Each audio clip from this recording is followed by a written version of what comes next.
Okay.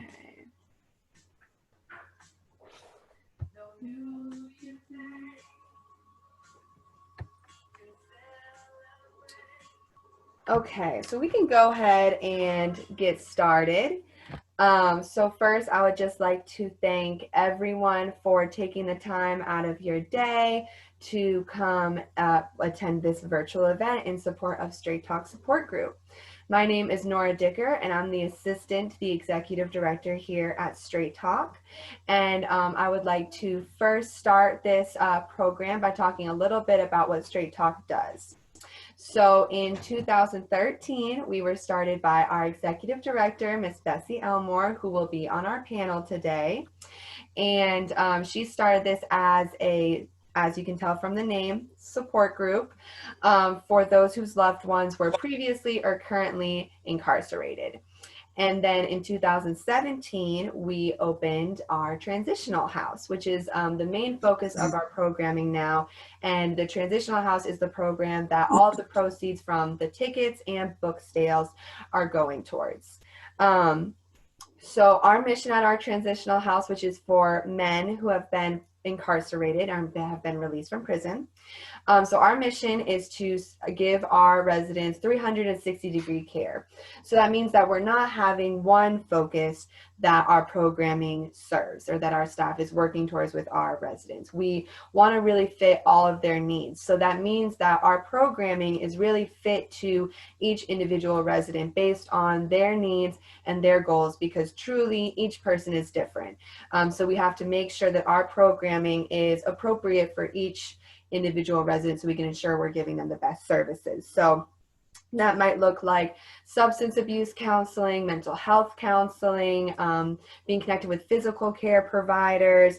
We help with educational resources. We have our partnering agency, Wellness Reentry, who gives us a connection to Durham tech classes. We also help with job searches, learning how to write resumes, practice interviews. Really, we try to fit whatever needs the residents may have. So that's a little bit about Straight Talk Support Group. Again, thank you so much for your support. And so now I'm going to talk a bit about what our goal is with this fundraiser and what this event is going to look like. So our goal, of course, is to raise awareness of Straight Talk Support Group and the work that we do, but it's also to raise awareness on the overall experience of transitioning from incarceration back into the community, because there are so many barriers experienced. I'm about to introduce our partner in this event, Mr. Tyrone Baker. He is going to read a section or sections from his book, A Convict's Perspective, Critiquing Penology and Inmate Rehabilitation. And after that book, the book reading, we will go bring up our panel of experts, and that's when all of the panel will turn on their cameras. So panel, if you will, while Mr. Tyrone is reading, we can turn off our cameras so he can have the floor for the reading. And all the questions that the audience may have thought about over the reading or maybe throughout the discussion with the panel of experts, please put them into the chat box, and I will do my best to monitor that and make sure that we get all of your questions answered and have a really interesting discussion.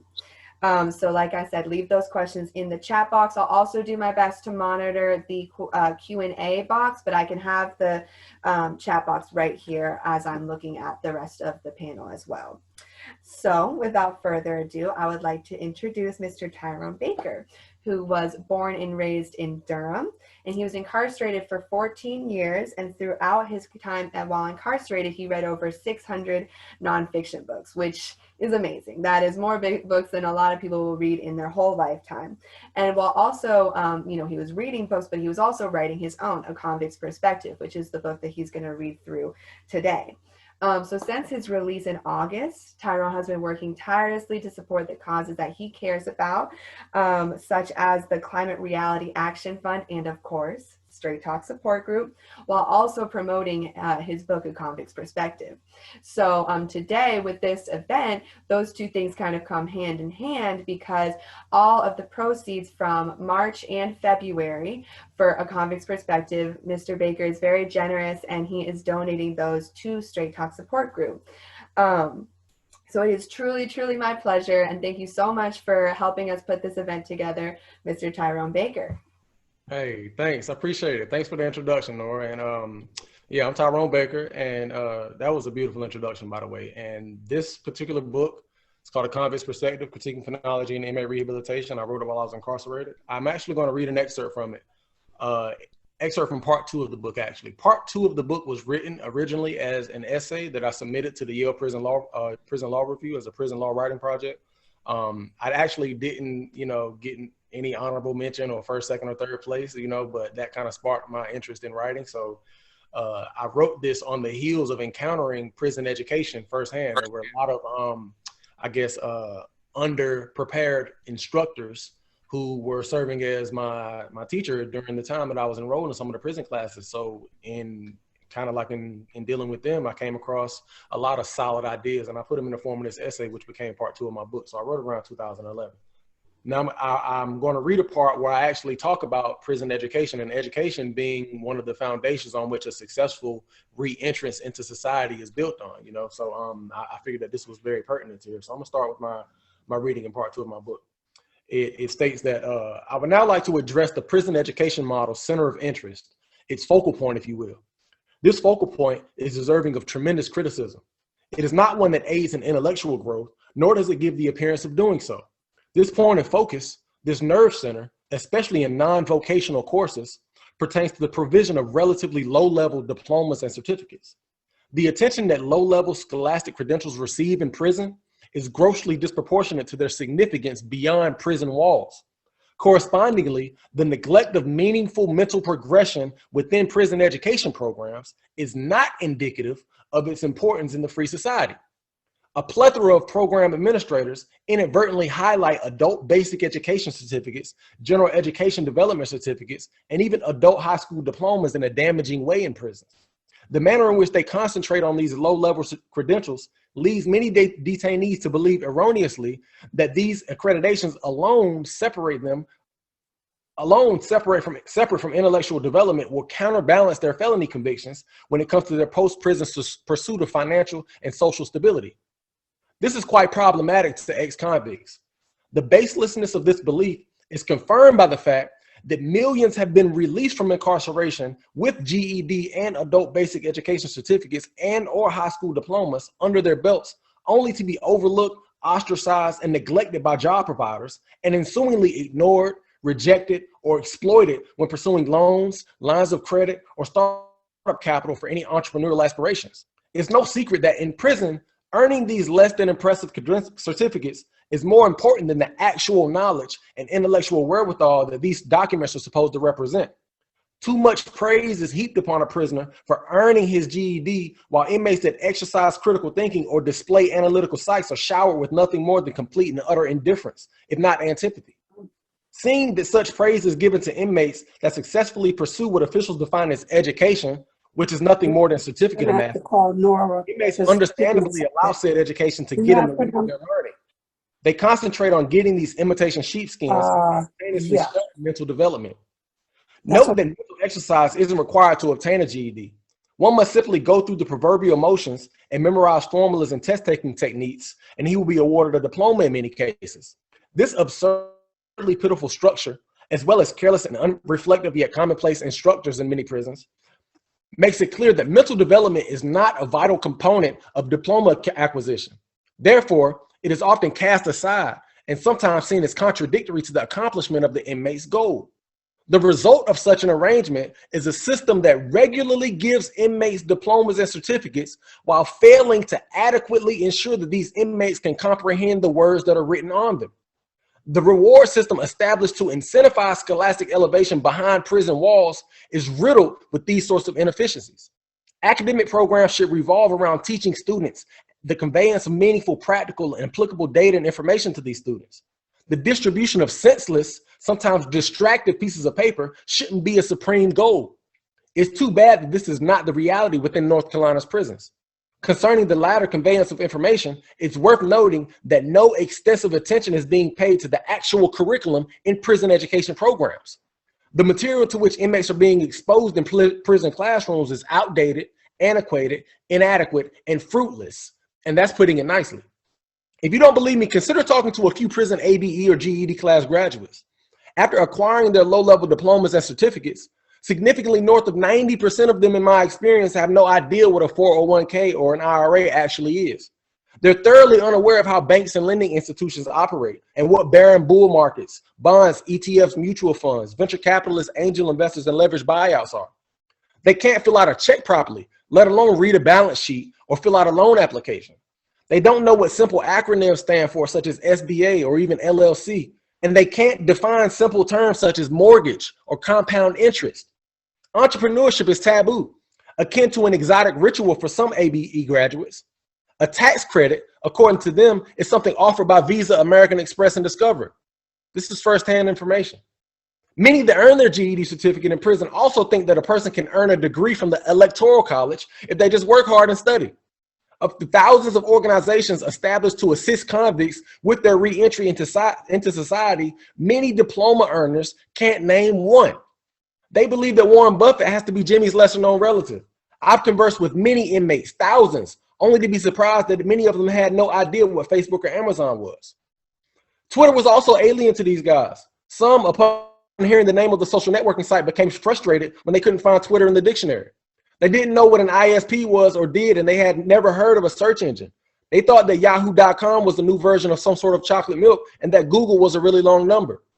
I've even had to violate prison rules on many occasions by sneaking into computer rooms only to teach inmates how to play solitary just to get them more comfortable with using a computer mouse. They didn't even know computers had card games many times. Some of them had never seen a flat screen television before they were installed in prison dormitories, let alone a smartphone. And they couldn't explain text messaging if their lives depended on it. What's even more appalling is that some of these individuals were Generation Xers that have only been incarcerated for about a decade and were mere days from being released in this complete state of ignorance. These accredited individuals were unequivocally and inarguably ignorant of the basic mechanisms that support modern humanity, staples of human evolution on which today's empires are built. Yet they were steps away from being free men. They had no idea how society operated, how power was attained, nor how one should go about gaining more control over his or her well-being. Yet they were just days away from being heads of households. These graduates were absolutely clueless regarding everything that truly matters in this modern society, not only concerning finances and technological progressions, but also simple conversations, social interactions, child rearing, spousal unity, basic mathematical computations. They struggled with basic math problems that they didn't have committed to memory, and almost every other facet of productive societal existence. Once again, another not so rhetorical question is due here. What exactly does the curriculum in prison education programs consist of, and why is the answer to this question evading scrutiny? An extremely high percentage of people that earn their GED while incarcerated will come back to prison eventually. So what is being taught in these prison GED classes that could explain such an inefficiency? What exactly are these guys learning, if not the things that are most significant? What exactly constitutes an adult basic education? Specifically, why aren't the academic problems being solved? Why isn't more emphasis placed on nourishing marketable skills and interests in prison education programs? Why is the prison system's education model failing to instill in inmates the importance of thinking logically and sharply, of knowing how to conduct research, and of undergoing, applying, and capitalizing on employment training? This is what will reduce criminality and ensure the system's namesake, public safety, not their current practice of simply gathering and isolating convicted criminals, warehousing them. To succeed at instilling such qualities in the inmates is to succeed at productive reformation and fruitful instruction and education, all components of enhancing true public safety. So why is this success so elusive? This composition isn't meant to address this complex question in its entirety, but I will expound on a few education-related issues that should point you in the direction of a comprehensive answer. Taking what I've outlined thus far and combining it with one of the more often overlooked yet consequential education-related issue in particular will be a good place to start. This consequential issue is the systematic practice of encouraging prison instructors to approach prison education myopically, unilaterally, and monopedantically, if you will. Or, as we incarcerated thinkers like to say, the system is telling teachers that there's only one way to skin a cat. The socially controlling punitive system herds prison teachers into teaching as if only one form or one education model exists, that of traditional and mainstream public education. The teachers behind prison walls are frequently trained to teach inmates basic elementary math, addition, subtraction, division, multiplication, reading, syllable and word identification, pronunciation, and literary composition, and writing in the same way that they would teach regular elementary school students. Due to such training, this is exactly what these teachers attempt to do. They don't acknowledge detainees' precarious plights and their very unique capabilities. They don't go the route of Defy Ventures, the MBA-style program for felons, which was created by Miss Catherine Rohr. Instead, prison educators instruct inmates as if they're regular 5th grade school students, viciously violent, unsophisticated, primitive, yet untrustworthy 5th grade school students, but 5th grade school students nonetheless. This perception of inmates isn't entirely accurate when held by instructors and can be quite problematic. When teaching 5th graders, most teachers expect their students to have some measure of non-academic education. Teachers expect parents to have taught their children to respect authority, to have basic manners, and to know the value of treating their peers with courtesy by the time these children start progressing through grade school. Most of the worst performing students lack these parental teachings, but unfortunately, elementary school educators can do very little about this. Primary school instructors believe that giddiness, high energy levels, and short attention spans, all of which are common to 5th graders, should be the only things that will prevent a child from focusing entirely on his or her schoolwork. They don't expect the child to be battling with unavoidable, multifarious forms of abuse. They don't count on their pupils being drug addicts who live under constant and sometimes magnified fears of violence. These pedagogues don't consider that on any day, they themselves could leave work in an ambulance with life-threatening injuries inflicted by a 5th grader. They don't assume that their students were recently snatched away from their loved ones and caregivers, and as a result are constantly bombarded with mental images of their mothers, fathers, and/or siblings. The possibility that these regular primary school students are haunted by gruesome images of stabbing another human being repeatedly until only a bloody and vaguely recognizable corpse remains is a variable that public school models don't encourage elementary school teachers to factor into their teaching equation.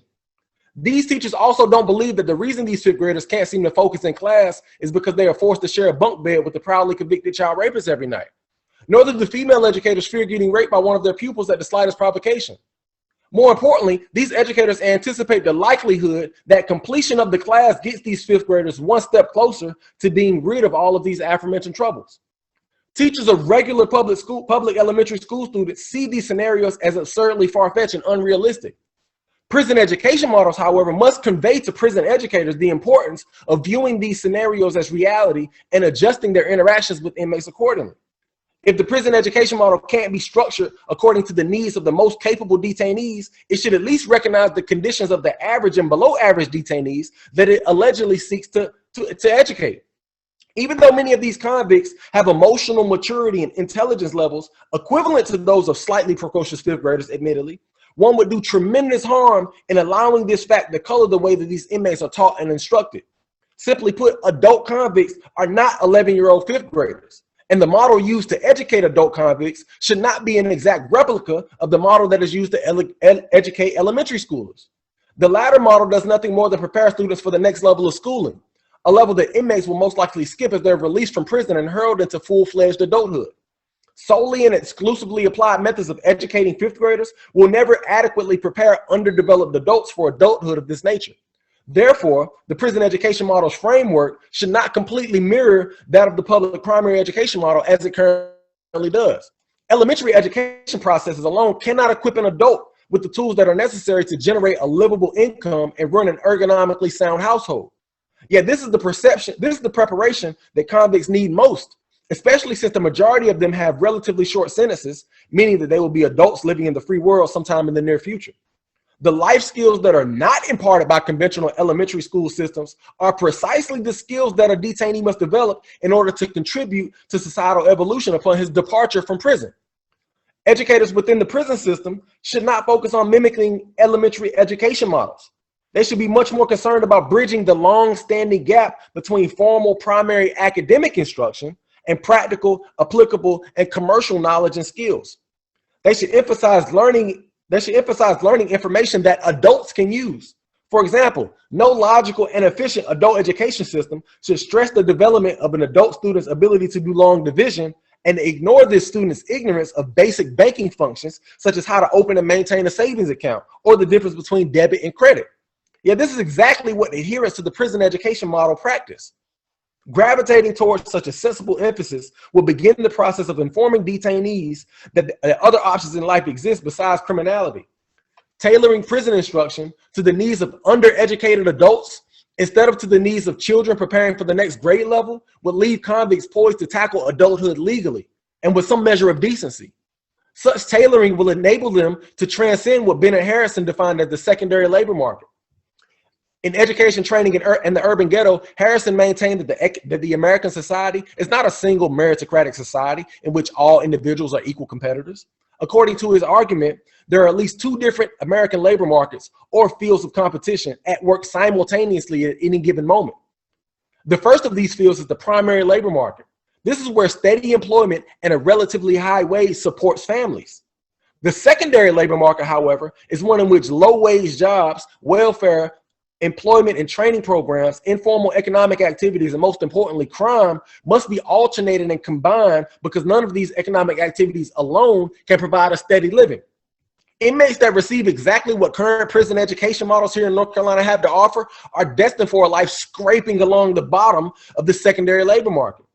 Without proper instruction and access to a highway of education that leads towards habilitation, these inmates will exit prison and resort to a combination of odds and ends hustles, poor paying jobs, and significant involvement in illegality simply to survive with the semblance of respectability. Advanced and customized education is the key to changing such a destiny. Modernizing the prison education model is the ticket that grants entry into a less harmful, law-abiding fate.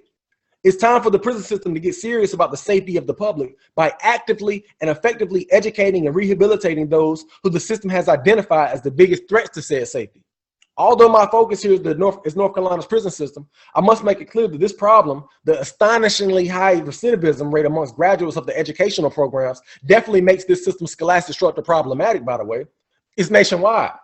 This hidden disregard for the academic elevation of the incarcerated while promoting an image that implies otherwise is endemic in our society. A California prisoner wrote in September 2010 that the prisoners languish inside, trapped in a deplorable state of ignorance. Mental boundaries often go no further than a few city blocks of their own neighborhood's horizons. The illiteracy of the many would be laughable if it were not obvious that, for the most part, it is not self-induced. With no expectations that the captors will relent, for it is not in their best interest to do so, the captors must endeavor to enlighten themselves in an organized manner. Now, myriad studies have verified the notion that the diminishment of physical aggression, the lessening of impulsiveness, and the application of enlightened clairvoyance are all vital for the success of a released detainee.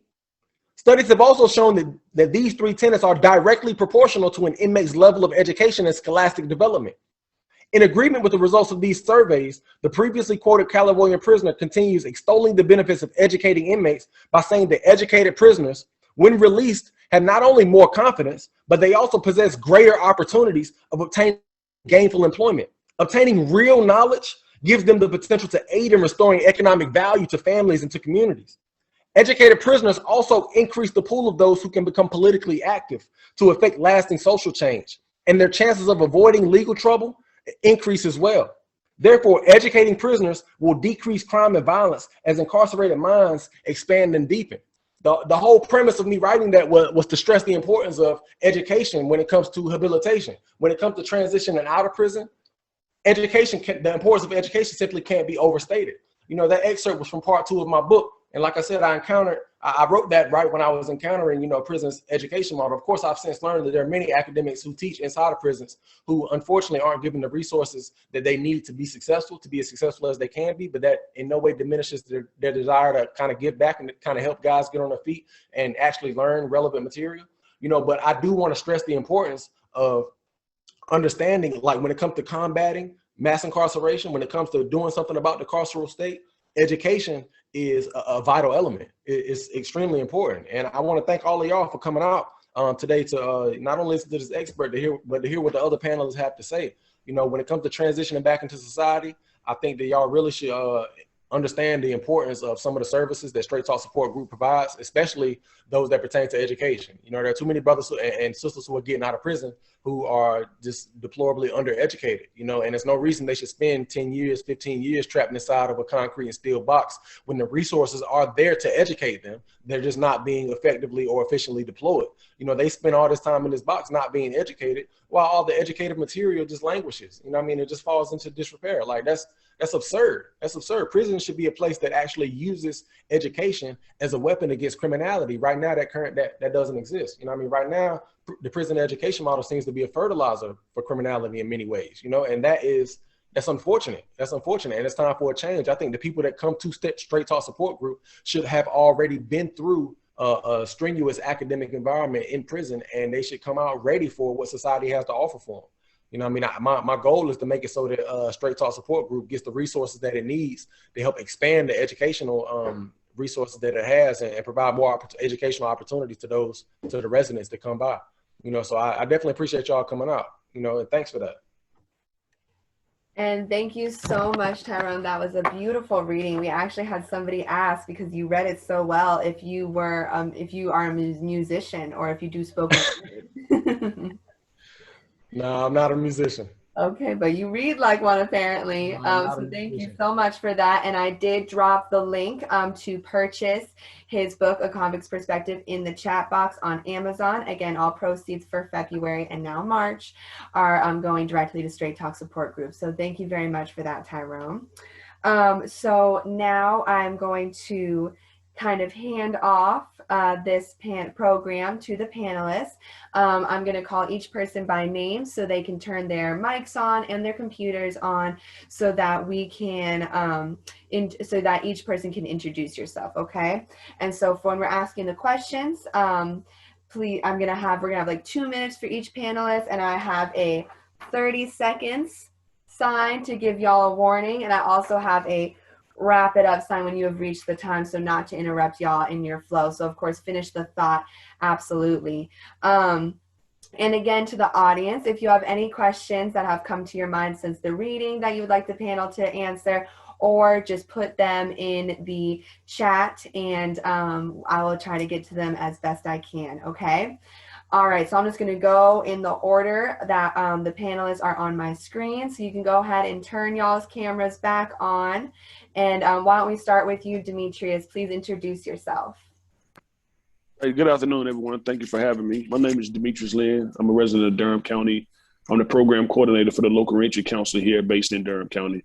It's my pleasure to be here. Thank you. Okay, and Judy? Oh, Judy, you're muted still. Thanks.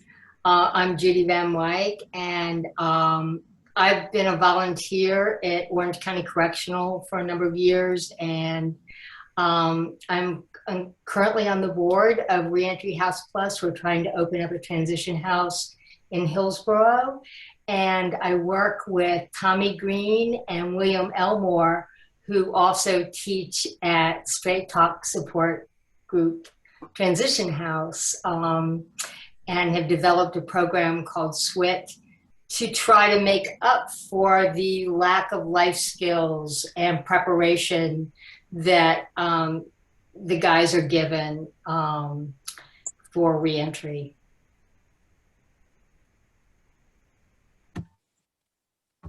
Okay. All right, and Keisha?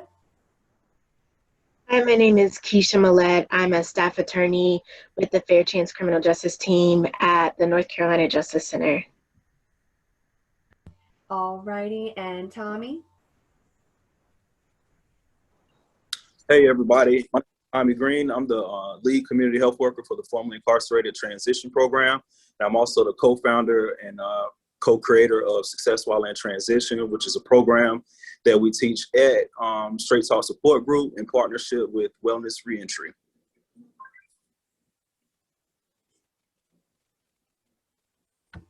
All righty, and then Mr. Sean, please. How y'all doing? I'm Sean Ingram, author, motivational speaker, and founder of the Sean Ingram Academy. Once served 5 years in a federal prison. Now I actually have a juvenile diversion and intervention program, keeping kids out of the criminal system and in school.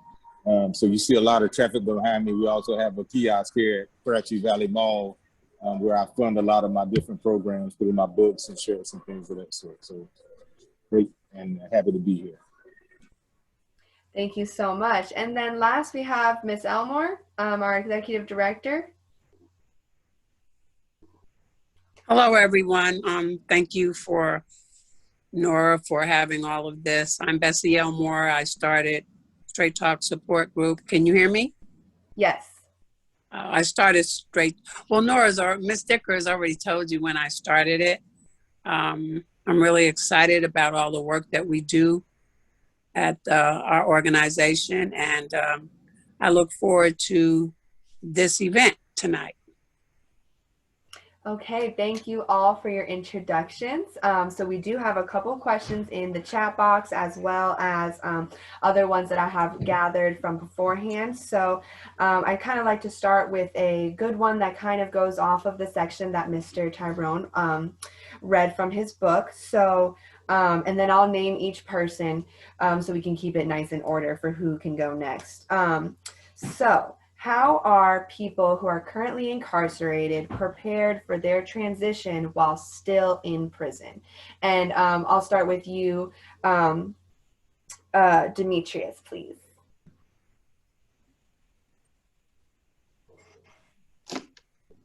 Could you repeat that question again? Absolutely. So to your knowledge, how are people before they are released from prison, how are they prepared for their transition while still incarcerated? I think that would be a better question for somebody who's been actually incarcerated to obtain that. Me working on the outside. I mean, I can only tell you what I know from talking with case managers and particular people who were incarcerated. I think you can just take advantage of trainings, or like Mr. Baker was saying earlier. I mean, you know, everybody has a GED program. They have different certifications you can get thinking for a change.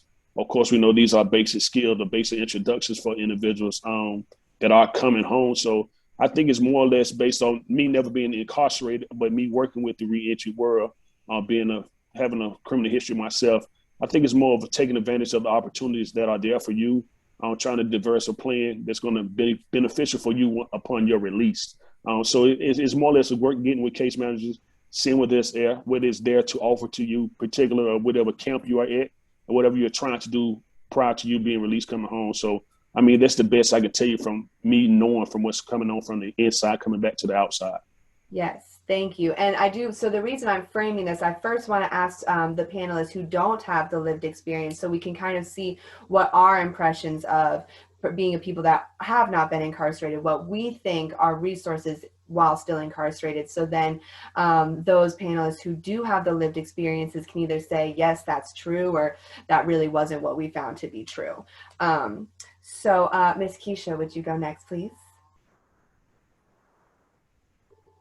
So what I can speak to with kind of my limited insights is kind of we've had real concerns, I think, in working with folks who are in the reentry space and having kind of building some connections with folks who are currently incarcerated, the impacts of whatever resources or educational opportunities they may have with coronavirus. So basically with the COVID-19 being in the prisons and other facilities, a lot of things just being shut down that may have otherwise happened. And so I think what I can say for my insights is I definitely am concerned about what people have access to right now, because a lot of people are not able to get inside as they might have otherwise been able to before this time.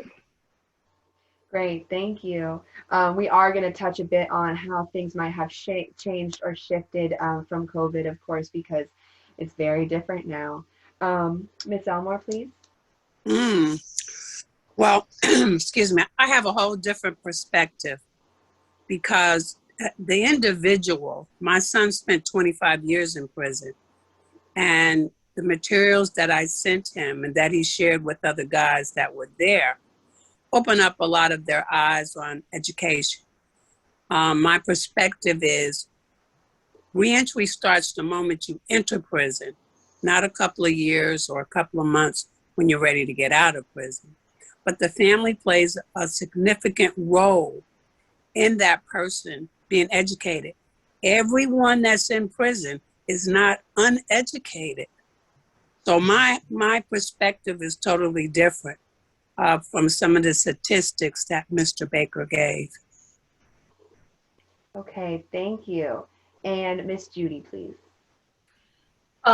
Well, I volunteered as a literacy volunteer at Orange County Correctional, and I can say that any materials that I had to come up with, and it was volunteer. I mean, that's one of the problems. It's all volunteer, and there are a lot of prisons where, for whatever reason, they don't have a number of volunteers to even come in there. And while I was at OCC, I will say that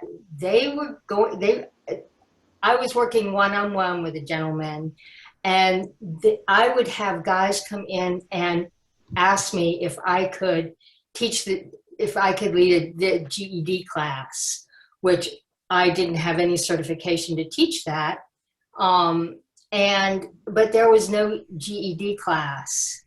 The computer lab was this broken down. It was, and OCC is one of the better reentry. It is a low security reentry prison, and it is supposed to be one of the better in the state. And yet their computer lab, they're not allowed to get on the internet. And they had like Windows from 2000. It was just decrepit old floppy disk computers. And I really think that part of the reason that they don't educate prisoners is because it threatens the authority. Prison's about control. It's not about preparing people to leave. And that's just we have to revamp the whole way that prisons are viewed. And in my short experience, I think that the only way to do that is by letting people who have been in prison lead the way in that. That's all. Thank you. So that's my spiel. Well, thank you very much. As someone who was an instructor, has been an instructor in Orange Correctional Facility, that offers a really interesting perspective. So thank you very much. And then Tyrone, if you would like to build off of what you read about from your excerpt as well, please. Yeah, like I said, I wrote that, I was probably maybe 24, I wrote it probably about 10 years ago. And I was young, so things definitely have changed in the system since then. And I just don't want people to confuse change with progress. I think that a lot of people that I've met who have been incarcerated and who have habilitated have done so, despite the system, not because of it. It's guys who go through the system and are intelligent, and they are going to make it no matter what. The classes that they take are just garnish. They're just like sprinkles on the cake. The cake still remains, which is their habilitation. Like some guys go in there and they bake their own cake, so they go in there and they say, you know what, I am going to make it no matter what, and they have that resolve. So, the books they read, the classes they take, they just add to that. I don't think prison is set up in a way to give guys the cake. It's not set up to give guys that initial, like, okay, we're gonna get it right. So I think that to answer your question about prison preparing people, guys prepare themselves. Prison is just an environment, and people tend to identify the, I guess, most advantageous assets or resources in that environment, and to help them along whatever their journey is. So I think that prison definitely could be, redesigned, especially with these extremely contemporary resources that we have, out here in society, whether it's these online college courses and there's so many classes that are available, for guys to take, that if only we had access to them, while we were incarcerated, things may have been I think the very existence of Straight Talk Support Group should tell people out there, like, look, the fact that Straight Talk Support Group can't service all of the people that it needs to service tells you that prison is not preparing people for life beyond prison's walls. You know, Straight Talk Support Group wouldn't exist if prison was doing its job.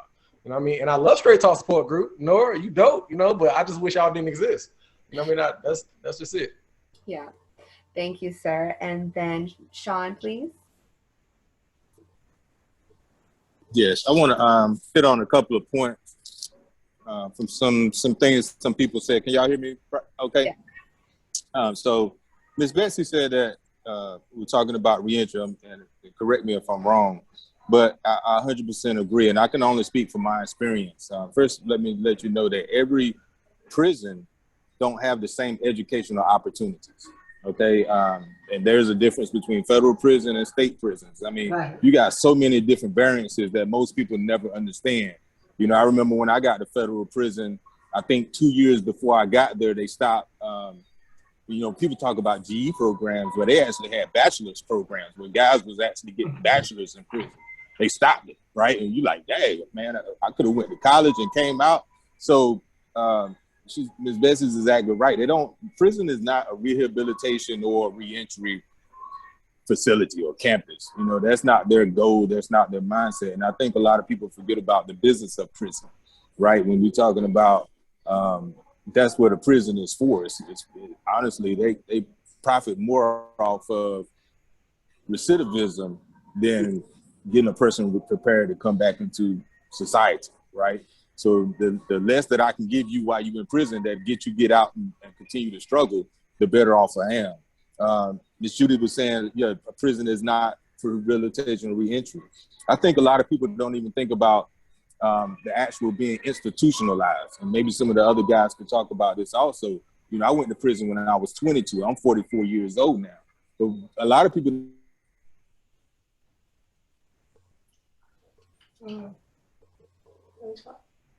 Did he freeze for y'all too? Yeah. Okay. All right. Don't even understand the mental have when they come, you know what I mean? Because there's so many mental health issues that I still have that regardless of, you know, a class that's telling me, okay, yeah, if a job, hire a felon, they'll get a tax credit or whatever. No, I needed some classes to help me reacclimate to society. I needed some classes to help me understand that how to deal with being a felon for the rest of my life, how to deal with the rejection after rejection and the no after no that's not going to push us back into the same situation that led us into a prison. So, you know, you talk about a prison getting ready, you know, you're exactly right. When I go back to prisons and speak now, I let guys know, don't be ready to get out, be prepared to get out. And Ms. Bessie, you said it exactly right. That starts with you going in. Right. They want to have your mind made up and say, you know what? I don't know everything, but I know I ain't coming back here. When I left prison, Tyrone, I opened my lockup. Y'all can have all this right here. You ain't never got to worry about your boy no more. You know what I mean? My homeboy, the young boy told me I can do it on my head. You do it then. I ain't doing it. I'm too old for this, you know, and I'll give you this quick 10 seconds.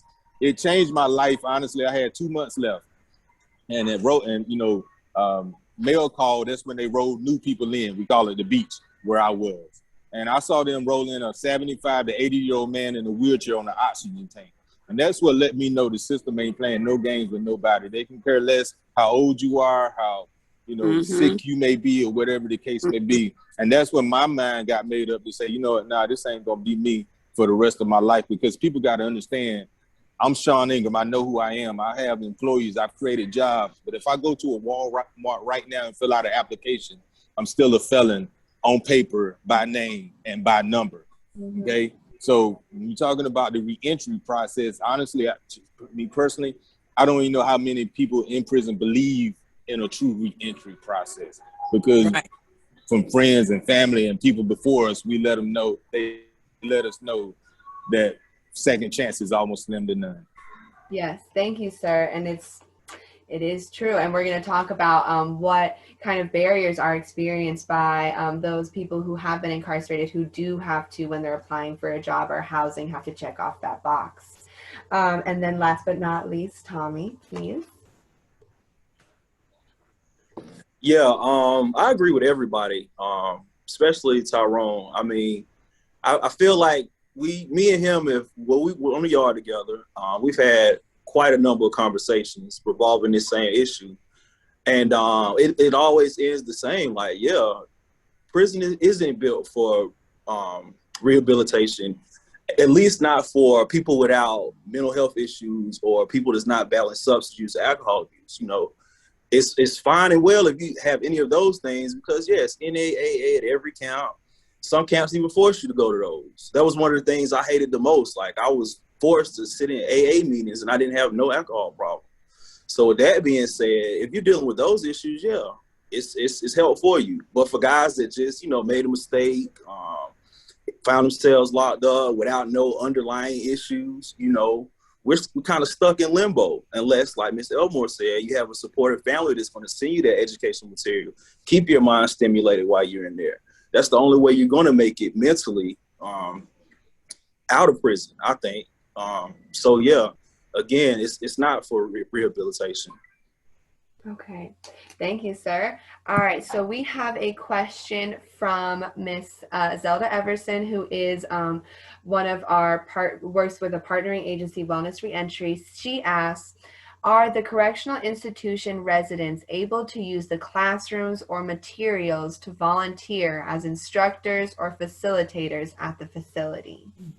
So I guess I will let those who might be able to answer that question go ahead. Ms. Judy, do you have any knowledge on that question as you yourself were an instructor? Well, there weren't any materials available when it was a situation that everything was volunteer, and whatever you brought in, that's what you had. And that was limited. And OCC was fortunate to have one instructor, a woman named Susan Simone, who taught a literature class, which was a very stimulating class. But that was all of her doing. The institution itself does nothing, absolutely nothing, to encourage intellectual pursuit of any kind. And, you know, another thing that I don't think that we've really talked about, but I wonder if some of that has not, I mean, they're threatened by, I think, the inmates becoming educated and knowledgeable. And a lot of the COs, you know, have a high school education, maybe, you know, they're not educated and they're pretty ignorant. So, you know, there's that whole power dynamic. If you're going to really educate, you know, the people inside, then that's can be threatening. I really believe that's where we are in this country. With penal institutions. And it's very different in Europe and different other places where it becomes truly professionalized. But here it is, we're in the dark ages. We're truly in the dark ages when it comes to the whole prison institutional complex, industrial complex. Right. I mean, it's real when it says education is power, knowledge is power. Exactly. Would any other panelists like to speak on that question of are institution residents able to use the classrooms or materials to volunteer as instructors or facilitators? I would. I know at Wake Correctional, a gentleman who was housed there brought in a program. His name is Dennis Gaddy, and he was able to in that at Wake Correctional, and he was a resident there.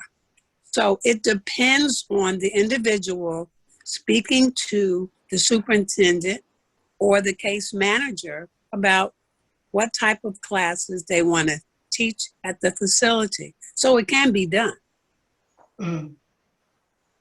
So I kind of got a question and an answer, somewhat. So I'm thinking, so Dennis Gaddy's program, he did that after he was released, correct? No.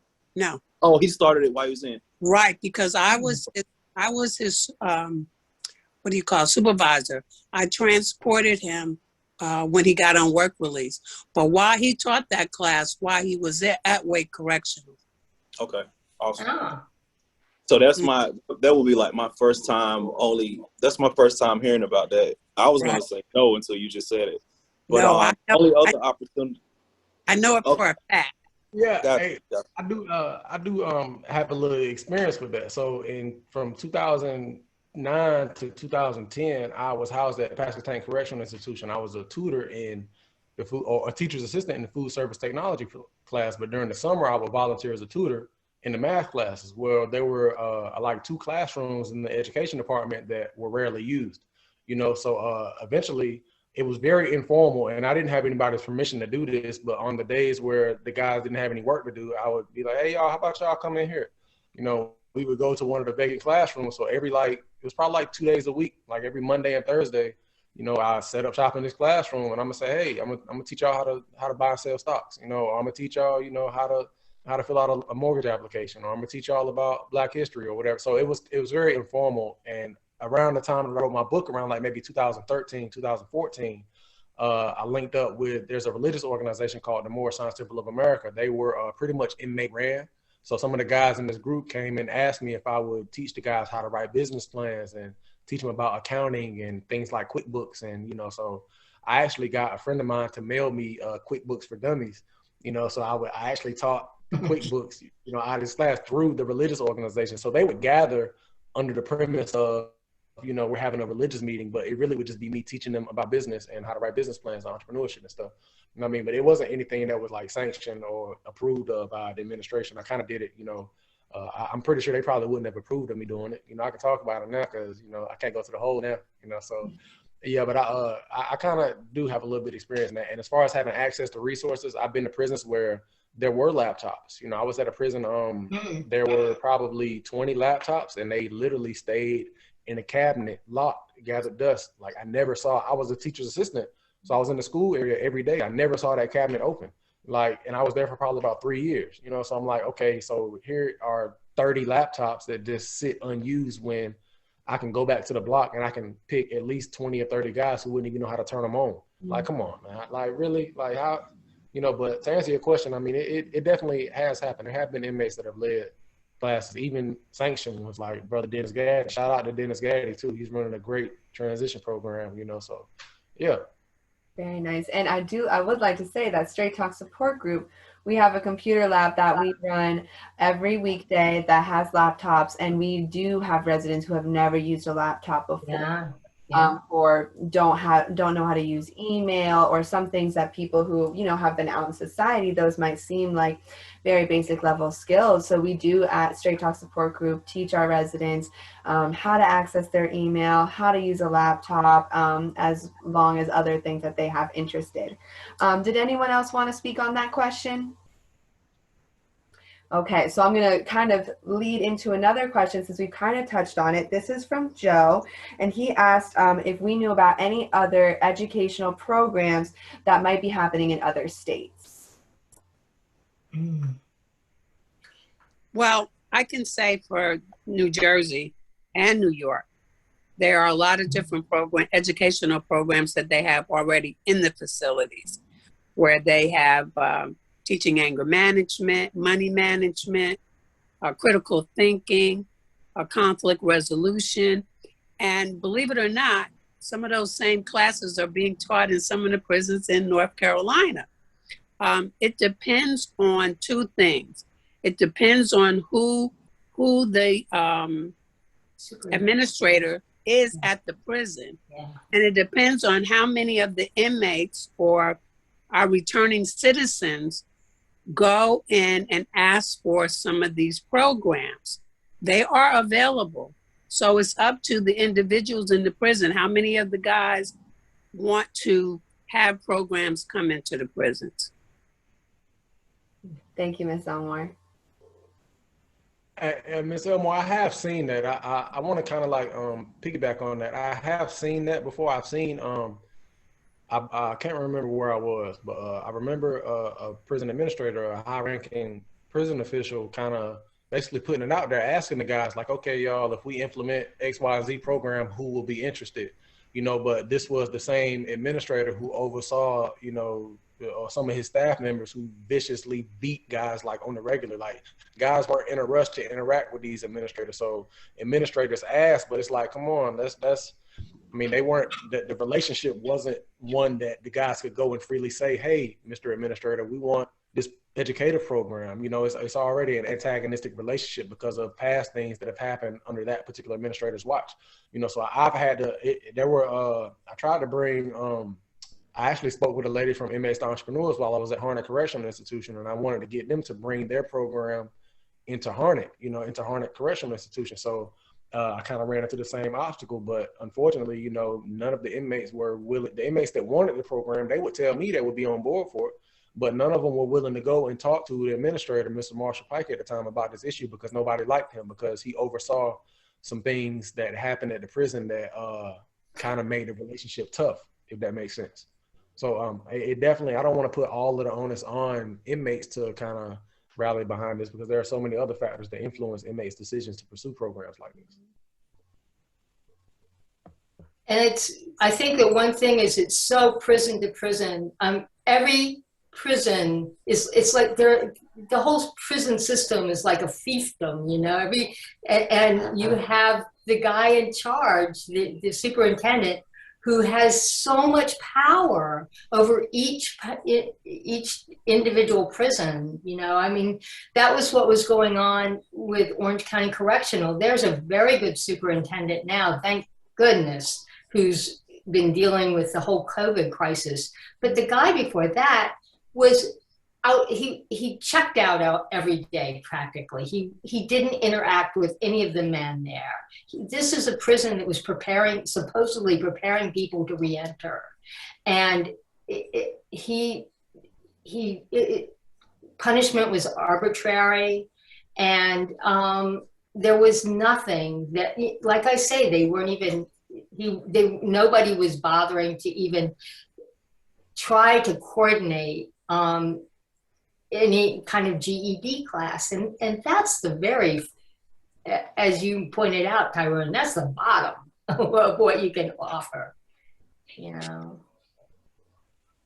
Well, I would like to say that, I think the underlining really comes from leadership. I don't know if there's a difference when it comes to educational opportunities or what's allowed and then what's letting be allowed, if that make any sense, right? It's like Tyrone said, like if they had the laptops there, they had them there for a reason at some point, right? They wouldn't buy them if they wouldn't want to, Right. But I've seen it myself at Butner. I was at Butner for 5 years, and I can tell you when a captain changed, things changed. When a CO changed, things changed. When the warden changed, things changed, right? Sometimes for the worse, sometimes for the better. I remember, having a CO that was in rec, cool as a fan. Everybody loved him. That guy really could have said, hey, everybody, let's stop right now and clean up the whole yard. And you would have had 2,500 guys clean up the yard because of the respect level. And he would allow different things because he didn't see no harm with it. But then another one came in and was like, no, you can't use the piano room. You can't do this. You can't do that. So they try to rule with an iron fist. And a lot of, I know most people don't understand, in prison, you got two sets of laws. You got the law of the land, and then you got the law of the land for us is prison laws. And then you got correctional institution laws, right? So we try to live in a cohabitable situation at all times, because it's like, okay, you got prison rules and regulations, and then inmate rules and regulations, and then you try to make it all habitable. But we think it really just comes from, up, down. And if everybody understands and say, hey, you know what, you're here to do a job, and I'm here to do some time, bro. Like, let me get my education on, open and close the door, we all be good. But yeah, so it sounds like it can really depend on who's kind of leading the institutions, as well as the state laws for varying in terms of other facilities in other states in terms of what educational resources they offer. Okay, and then my inmate number never dictated my intellect. You know what I mean? So if you, as a person, as a CO, is afraid of that, I can't do nothing about that. But you have geniuses in prison, just like you have geniuses at Yale University. But I think you're exactly right. Most prisons don't want inmates to become smarter, to think that we're going to overtake the prison in an intellectual way. Thank you for the insights. Okay, so I'm going to pose this question for all of the panelists. So for those who have not themselves been incarcerated, kind of speak on the barriers that you see your clients or the people that you work with or know who have been incarcerated. So what is a barrier that you can talk about in the community that those who have been previously incarcerated experience? I know we've touched on a lot about the lack of education, but I mean, truly, there are so many. So can we start with Tommy, please? Yeah, sure. So, what type of barriers? We face a lot, for lack of a better way of saying that. But the biggest barriers I've had to face myself personally is, of course, the stigma of having that felony on my record. You know, no matter how many years go by, no matter what I do, anytime I apply for a job or housing, I got to check that box. And it's funny to me that here I am, a government worker. You know, I work for the government, and I still can't rent in certain places. I got married in 2017. So just as recent as 2017, you know, one of the issues that me and my wife was having was trying to find a house. You know, we couldn't rent nowhere. Nobody wanted to rent us. Thank God, you know, my mom ended up renting us her house, you know, and gave us the option to buy or whatever. But without that, I would probably be lost right now, you know, and I see this as a community health worker for the FIT program as well. Same old thing, you know, can't rent to certain places. Certain felons, you can't apply for some social services. That's one of the craziest barriers I've ever seen, and one of the harshest barriers I've ever seen people have to face. You know, you go inside, you do your time, and that's the saying, you know, do your time, or you've served your debt to society or whatever. But yet still, after you get out, you have to face what we call collateral consequences. You know, what happens after you've done your time. So if I've served my time, it should be no barriers holding me back after that. You know, another barrier we face, and this one is not very big per se, but I think it's very relevant because of the world we live in, which is no felons can possess firearms. You know, that's a constitutional right to be able to bear arms that they just took from us. And which I know some people are like, well, you know, you might not need a gun anyway. But at the same time, again, look at the world we live in. Me as a black man, I feel unsafe walking down the streets at times, you know, and I cannot even protect myself because I'm a felon. You know, so those are some of the things I've experienced. Yeah, thank you for sharing. I think thinking about the right to bear arms, that's definitely some, because you do hear like, oh, you know, well, a felon shouldn't have a gun anyways, but what, like, that's a right taken away from a person. Okay, and so thank you for sharing, Tommy. And Miss Keisha, please. Sure. Just thinking about what was just said, just understanding folks really being treated as second-class citizens and really thinking about just the record that follows people for the rest of their lives. And and things as seemingly minor as mugshots that stay up or other images that reflect negatively on someone and won't allow them to kind of continue beyond that point.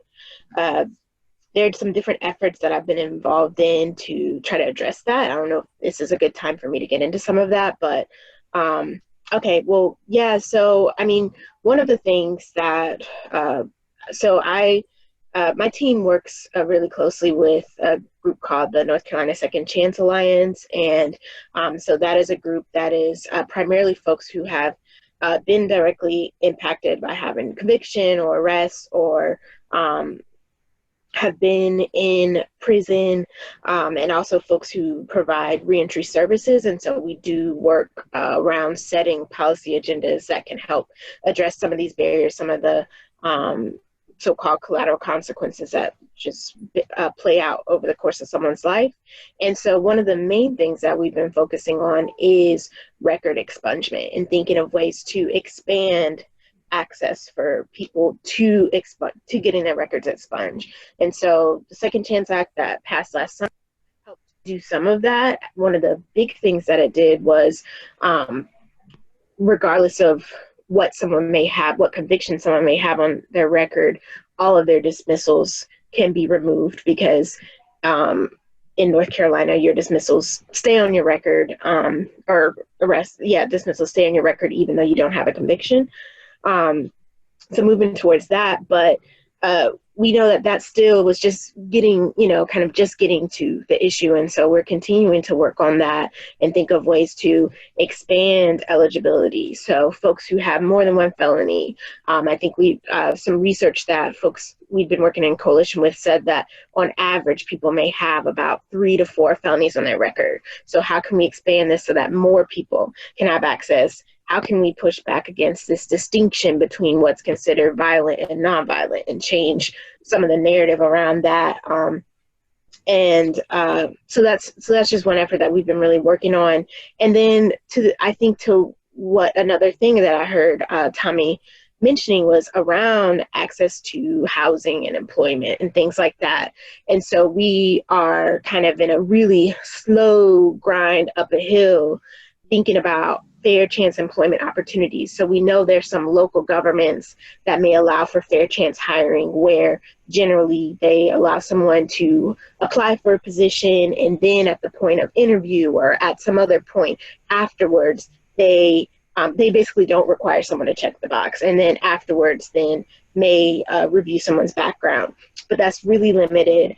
We also know that the governor recently did a fair chance employment, basically required a fair chance employment for all agencies under his control. So working with state government, but there's a lot more ways that can be expanded. And then similarly with the housing access, which is such a huge issue, which I would say folks that we did work with folks in the Second Chance Alliance and got a survey responses back from about 88 people, and the number one issue was housing. And so we recognize that that's going to take a mix of local efforts that have to deal with kind of the way that at the state level, basically our state has certain laws in place that make it really difficult for local municipalities or cities to create certain laws on their own. And so we recognize we have to kind of work around that. And so just thinking about what are some ways that people can get creative around making sure people have access to housing, particularly during this time. Yes, thank you for sharing. And I do want to give everyone a chance who's working with an agency or a program as well to talk about their programs as well. So Keisha, if there's anything you would like to add later in that question, we'll get to that too. But I also really like that you brought up about like mugshots and the pictures still lasting. If you Google somebody, if you search, you might be able to find their mugshot, and that could be really damning for somebody who's might be getting Googled for employment. So thank you very much for sharing. And then Miss Judy, please. Well, I can just speak from the perspective of somebody who, before I started volunteering at Orange Correctional, I've just learned a tremendous amount. And I think that one of the things that perpetuates the prejudice against felons and one reason we can't accept that people change, and this continued fear around someone who has indeed paid their debt to society has to do with the fact that people go off to prison and the public is so separated and has no idea of what's going on in the penal system. And so that it's something that it's fearful to us and it's foreign and we don't think about it. And it really creates a situation where people coming out of prison are still viewed as the other. They are not, part of us in our community. And I think that there needs to be a lot more communication between the public and prisons. And And only through that and hopefully through that communication, you can have more accountability for how prisons are run. Yeah. Yeah, So, thank you.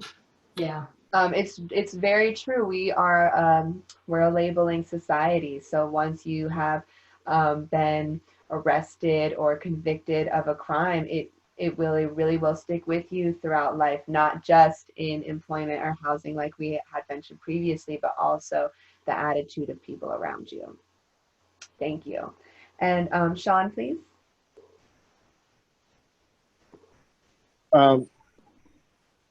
Yeah, I definitely want to just kind of piggyback on what Miss Judy said. I remember, having a conversation with a friend when I was in prison. I'll be honest with you, it kind of hurt our relationship because I couldn't understand her thought of me in prison, and she couldn't understand me in prison. When I would, ask for money to be on my books or ask for certain things, she was like, "Hey, well, everybody in prison taken care of, right? Don't you just get, to eat, or don't you get to do this or do that?"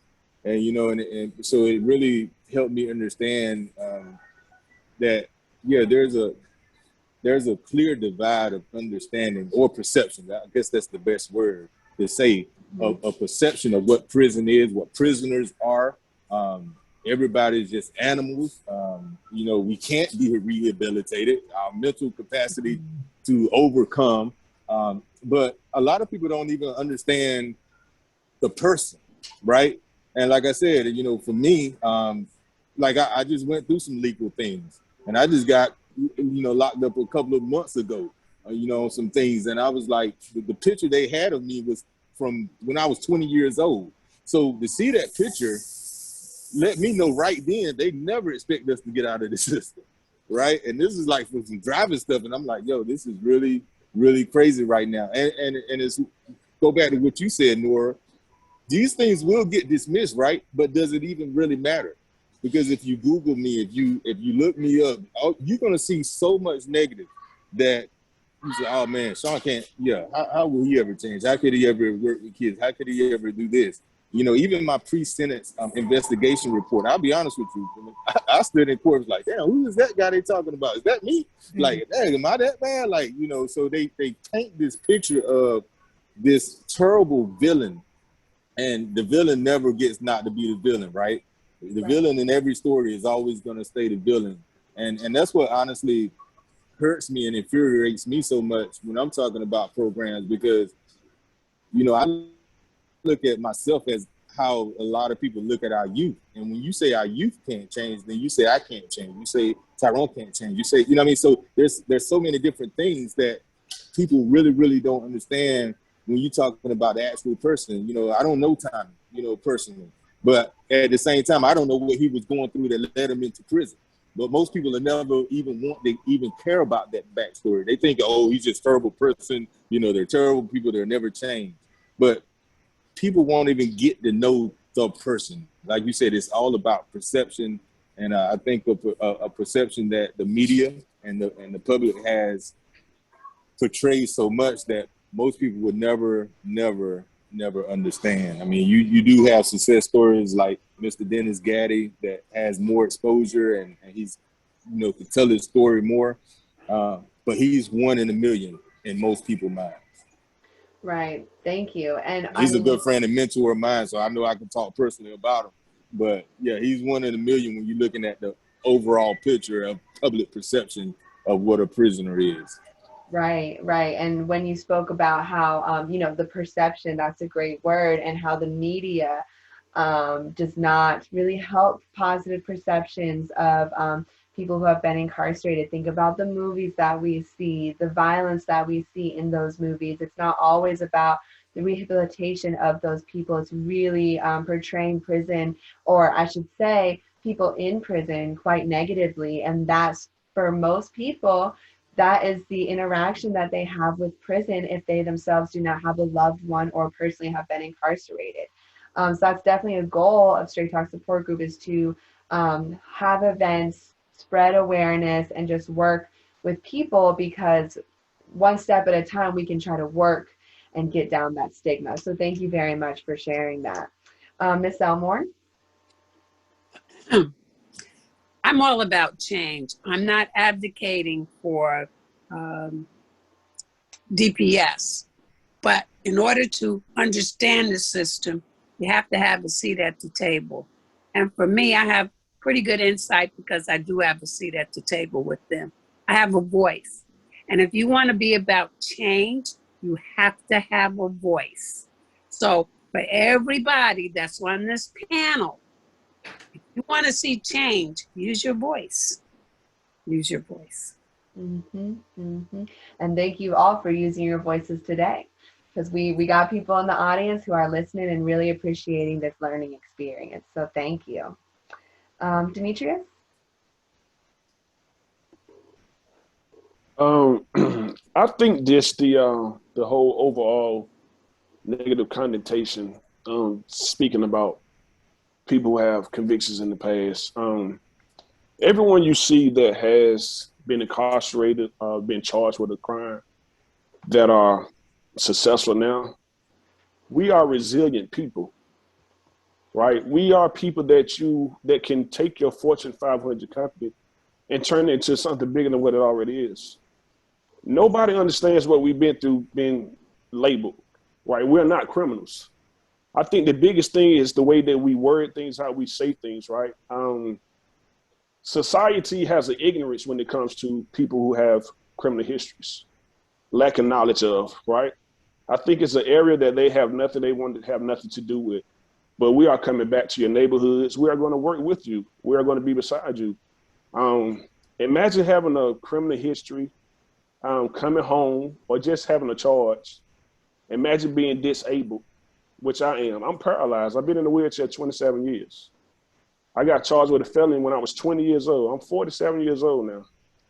So just having a criminal history, having a disability, gaining custody of my kids, being a single parent, and then go downtown to get citizens from social service telling me I can't get food stamps because I have a felony. I can't get Section 8 or housing because I'm a convicted felon.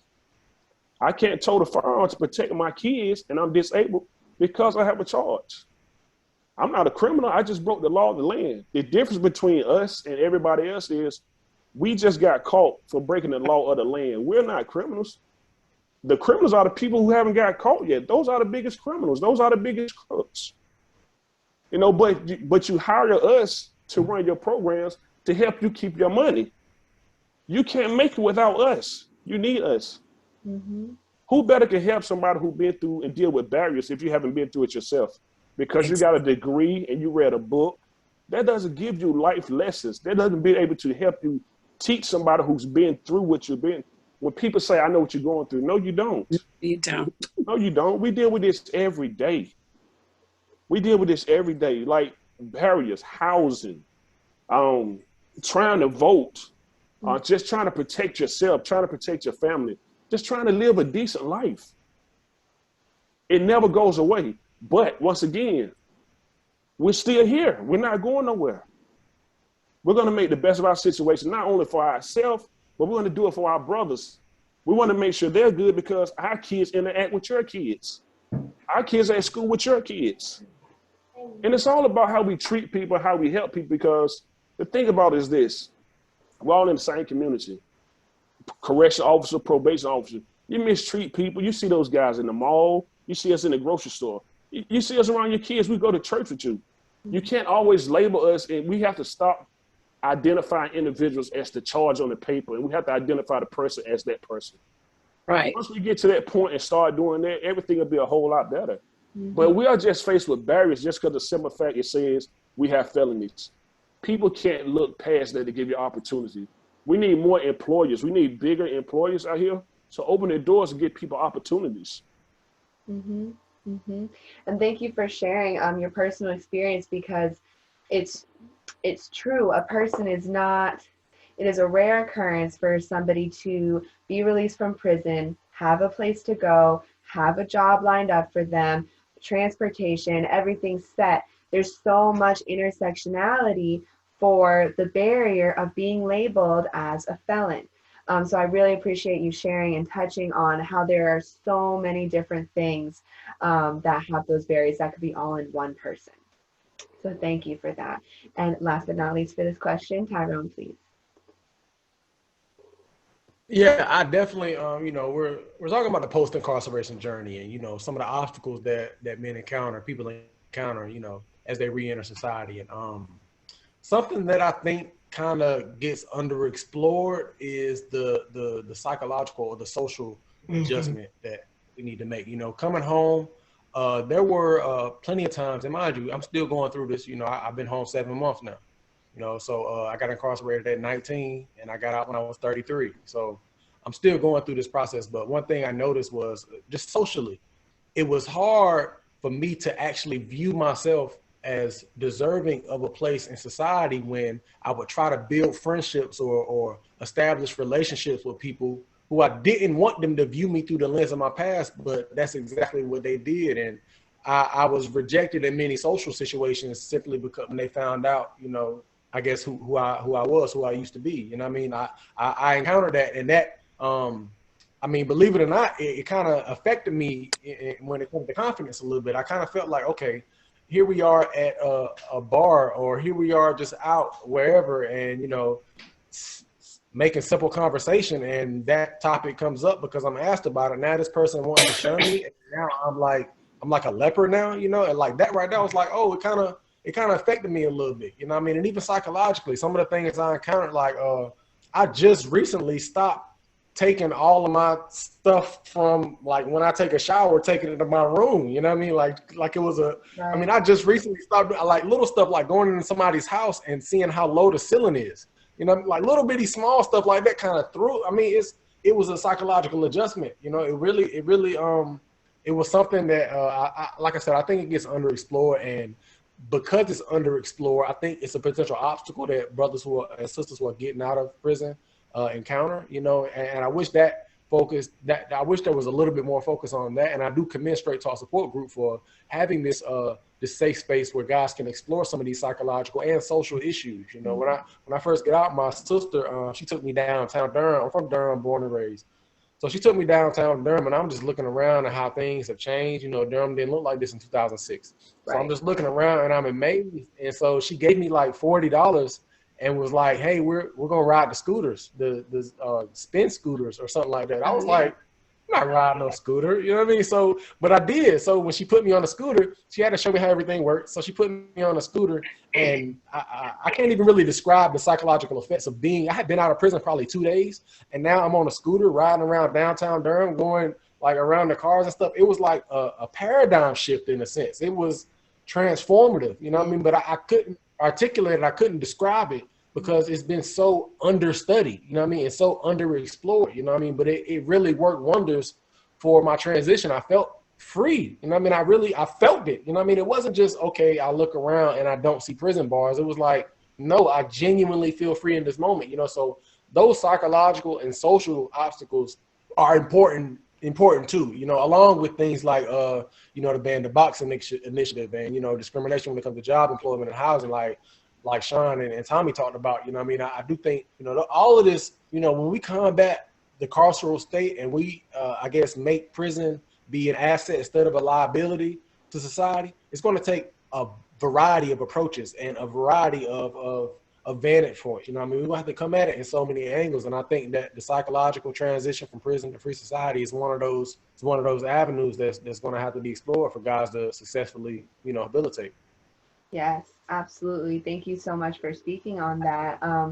You know, it's not uncommon for people who have been incarcerated once they're transitioning out to be experiencing PTSD, trauma from their time in prison. And so it's really important to either have social support or really emphasize the importance of mental health and self-care and making sure that you're meeting those needs and giving the space to transition mentally as well, because people, you hear a term said institutionalized. If you spent so many years in prison, it's going to, of course, take time to adjust. And just like Tyrone said, depending on how many years it's been, even your hometown has changed, not just the world, and how people are functioning, people are communicating, thinking about all the new technologies that have come out just in a couple of years.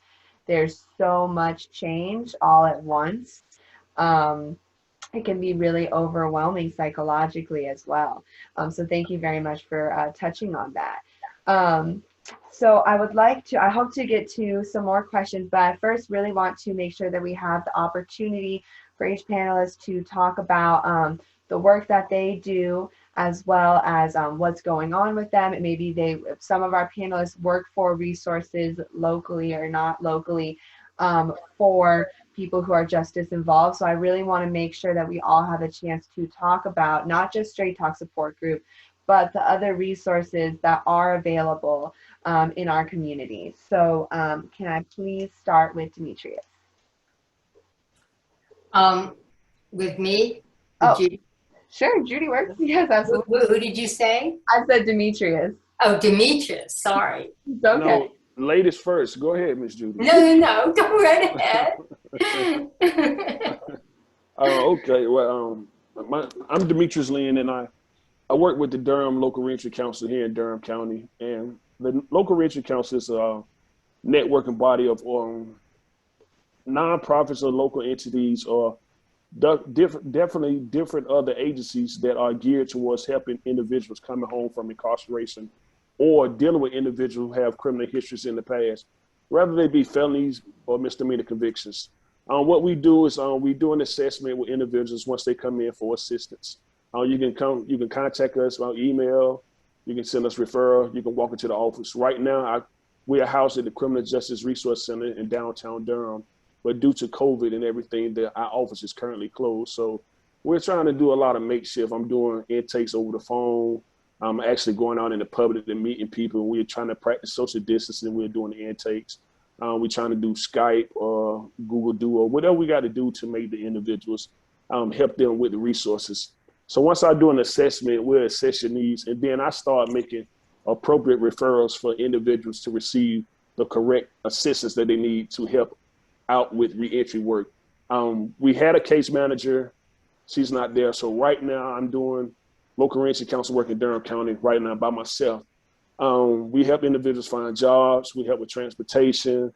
We definitely are helping a lot of guys that are coming home from incarceration who don't have housing, they need somewhere to reside. We would provide housing for them in a transitional house. We was able to receive funding sources from NC Justice, and this has allowed us to potentially house individuals for up to 60 days once they come home from incarceration. Cool. After that, sometime if they need an extension, then we would tap into the LRC money that we received as a grant from NCDPS in Durham County to continue to assist them. We have paid for people to go to Durham Tech to obtain their forklift certifications to get employed. We have actually paid for about 4 or 5 individuals to go to Carolina Trucking Academy in Raleigh to receive their CDLs.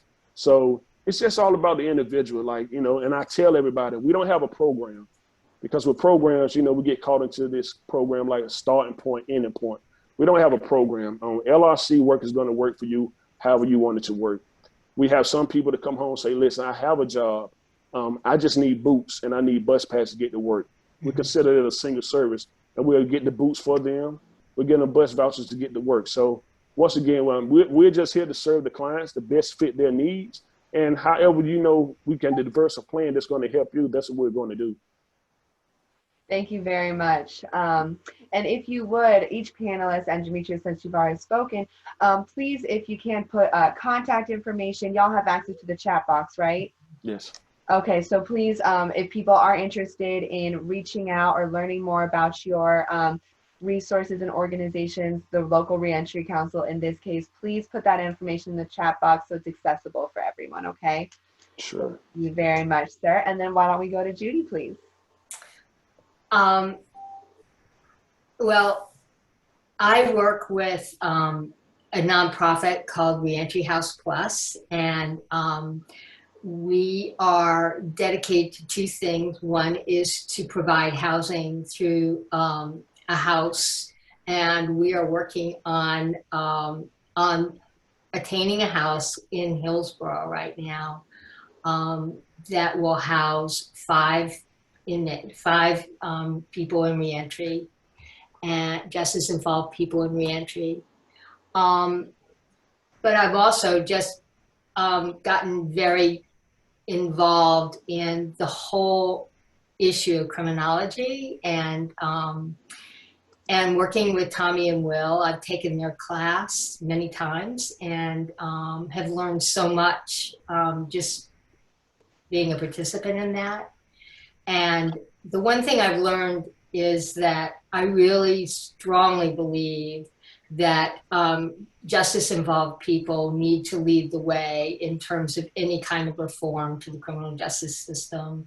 And I think the thing that you said, Tyrone, about the psychological, emotional issues coming out is so critical. And the only people who can really understand that are people that have been there. And the only people, it's just, I think that that's critical. And there's even a word for, I didn't realize that there's actually a term called convict. There's this whole discipline called convict criminology, which is the idea that we need to learn, that people who are justice involved need to be at the table. And so that's kind of something so reading your book, Tyrone, it's very interesting because you bring so many ideas to the table. And I just want to give a quick shout out. I'm getting involved with a group who is starting a radio program in Hillsborough with a WHUP,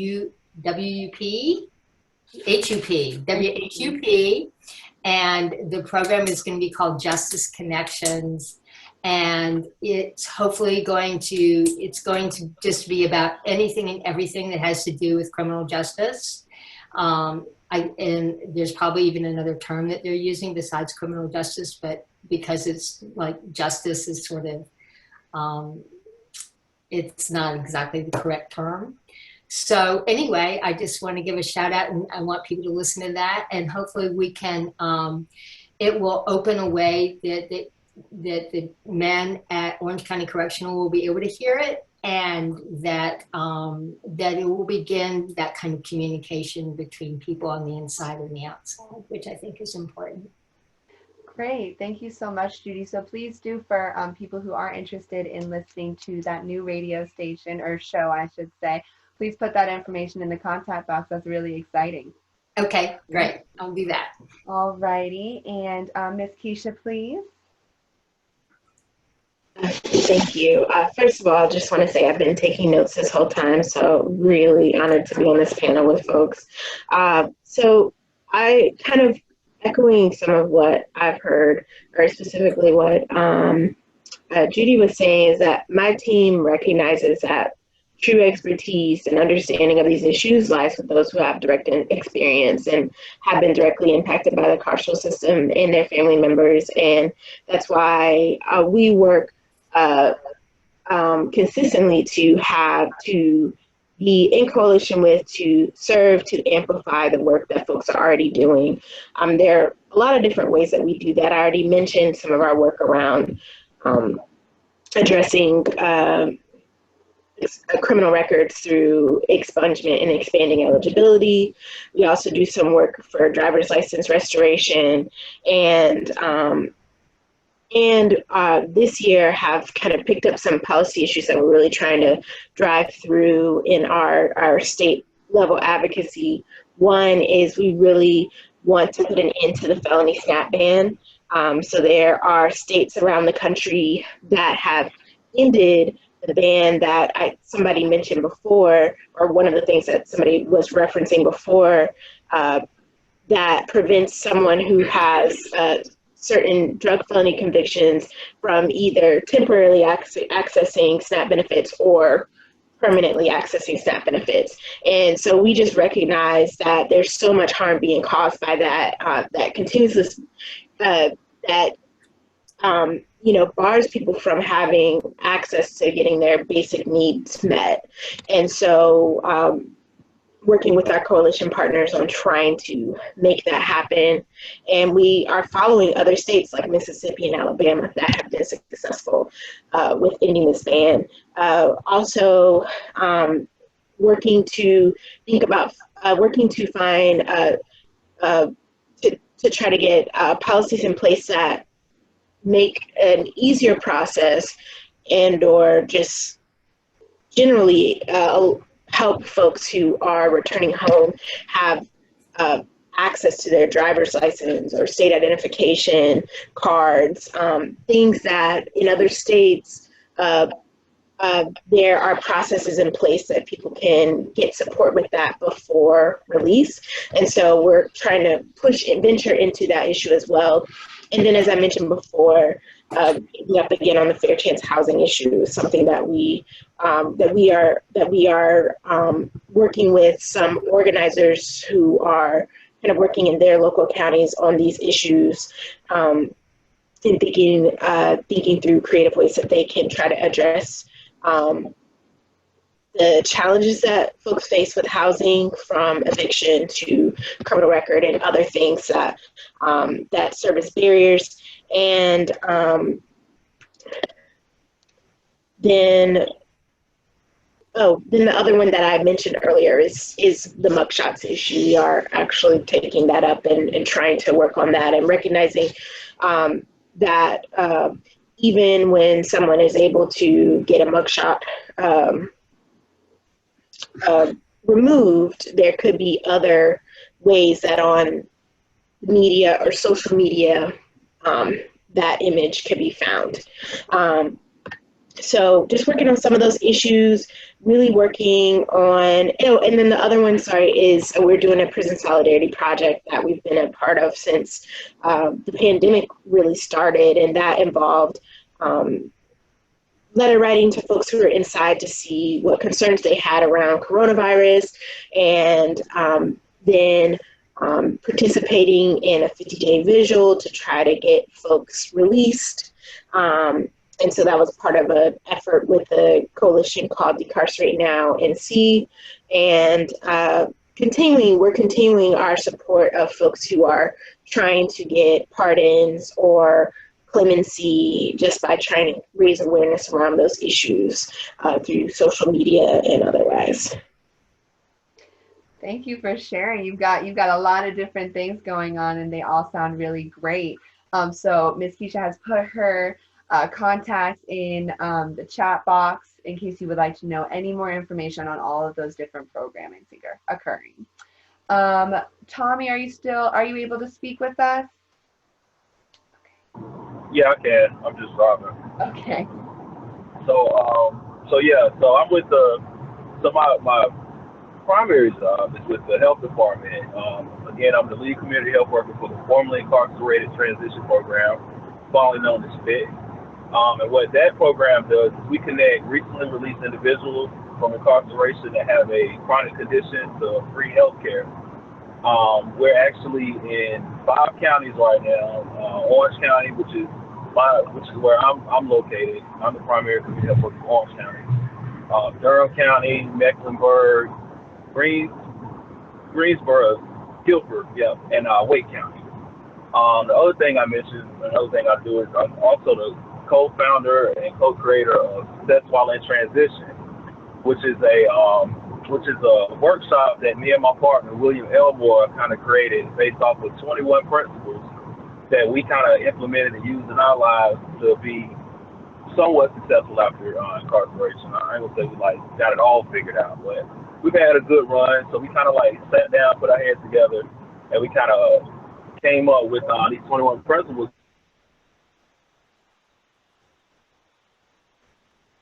But other guys like Dennis Gaddy's, Tyrone Baker, other guys that we know or seen to be successful after incarceration, and we kind of studied their movements a little bit and kind of put it all together. Straight Talk support group, and we also operate in Orange County through Reentry House Plus. Bit of good news on that front. Reentry House Plus has finally found a house, and hopefully we'll have our transition house open and running in Orange County. I think hopefully by April, maybe May. So that's about it for mine. I know Keisha, you a tough act to follow. I ain't doing as much as you are, but I'm out there. You're very busy. I can testify. Yes, thank you, Yeah, Tommy. yeah. I do want to say that Tommy is a peer support specialist that works with Straight Talk Support Group's residents as a peer support, as well as they teach their classes at SWIT once a week for our residents as well. So they go through those workshops with Tommy and Mr. William Elmore too. So thank you so much for sharing that. And Sean, are you still with us? Yes, I'm still here. I was closing down my kiosk. I'm sorry. That's okay. But I have I provide juvenile diversion and intervention programs in Wake County. You know, my focus is definitely keeping our kids in school and out of the criminal system. Because I truly believe, once it's a system that you get into, it's almost impossible to get out of. I mean, and no matter how hard you try, you know, for me, recidivism comes from, honestly, the obstacles that we have and the blocks that we have, you know, and I think one of the biggest reasons that people actually even go into crime or even into the system based off three things. Those three things for me is lack of education, poverty, or poor community support or family support. And so what my goal is at least try to eliminate the two of the three. Hopefully we can eliminate all three, but I believe if we can eliminate two of those three, then we can give our kids a better future, a better tomorrow, which will in turn just create a better tomorrow for everybody. So that's what my focus is, you know, and just trying to endure the challenges, like you said, some of the challenges that I still have, being a felon myself, and just really teaching them the system, the law, letting them understand. I think for a lot of our youth, it's just a game, you know, because they don't understand that when they get in trouble and they get let out, they don't understand enhancements, and these things are gonna come back and bite them at some point in time in their life, right? They just, oh, you know, I got this little charge, or I got this little charge. And especially now when we even talking about check the box, a lot of people don't understand that we even got to check the box now for colleges. So a lot of our brilliant minds can't even get into a college because, you know, whatever mistake they made when they were still in high school. You know, so working with just a lot of the different other organizations just to try to make sure our kids stay out of the system as much as possible. And I'm going to have to leave in a minute, but I appreciate y'all so much for even allowing me to be up here tonight. I've heard so much great information, and it was definitely a pleasure to meet you all. I'll put my website in the chat box, so if anybody want to get in contact with me or see anything that we got going on, definitely feel free to reach out. Thank y'all again. Hey, Sean is also the author of From Poverty to Prison to Prosperity too, man. Y'all check the book out, yo. Yeah, we have several books. And that is my autobiography, From Poverty to Prison to Prosperity. That's basically what I went through, how I got through it, and what I learned from it. And I just pray that my transparency will help somebody else that's going through, especially mental depression. I suffer from manic depression, but just to let people know, don't give up. You know, that's the biggest thing, that no matter which, and this ain't got nothing to do with being a felon.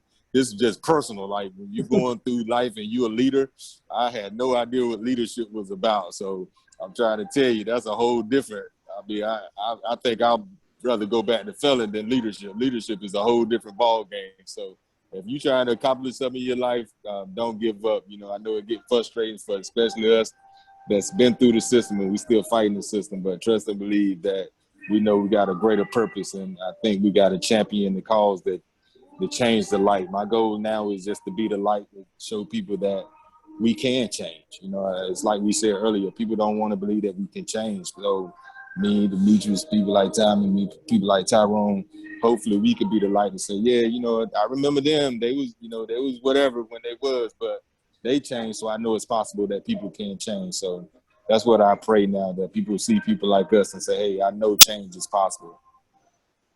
Yes, thank you so much. And it's so important to educate young people on the criminal system and also as well as their rights. So thank you so much for your work doing that. And then Tyrone, please.